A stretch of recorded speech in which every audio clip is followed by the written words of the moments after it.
అలాంటిది ఇవాళ percentage system కొలుక్కొచ్చే దశలో హరిహరి వీరమ్మలకి దీనికి ఒక లింకప్ పెట్టి ఏం సంబంధం అండి? ఏమీ సంబంధం లేదు. ఈ రకంగా దాన్ని ఇచ్చేస్తారని చెప్పి ఈ పర్సెంటేజ్ సిస్టమ్ అనే ఇష్యూని పక్క తోసేసేసి హరిహరి వీరమ్మను ఫోకస్ చేయడం అంటే ఎంత దూరం ఉండేది?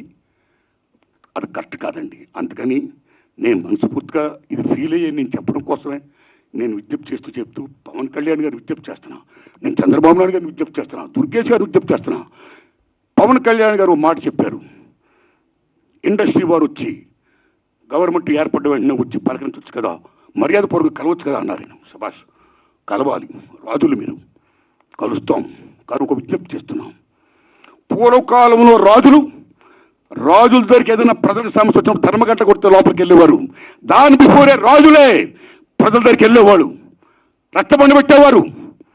మీ ప్రజలకు ఏ సమస్య రండి చెప్పండి అని అడిగేవాడైనా, అక్కడక్కడిగా తీర్పులు చెప్పేవాడు, సాల్వ్ చేసేవారు, ప్రజలకు మేలు చేసేవాడైనా. ఇదిగో మా ఊరికి చెరువు కావాలి, మా ఊరికి విద్య కావాలి, మా ఊరికి వైద్యం కావాలి, like this.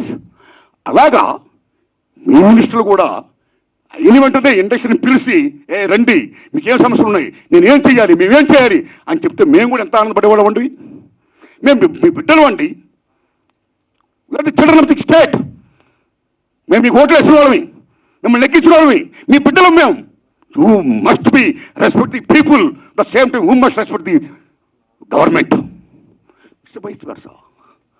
So my humble request, దయించి ఈ పర్సెంటేజ్ సిస్టమ్ పక్కకి పెట్టేయకుండా, పర్సెంటేజ్ సిస్టమ్ అనేది మెయిన్ ఇష్యూ కాబట్టి. ఎందుకంటే ఆల్ మాల్స్ ఇవాళ ఆక్యుపై చేసి 50% దే ఆర్ టేకింగ్.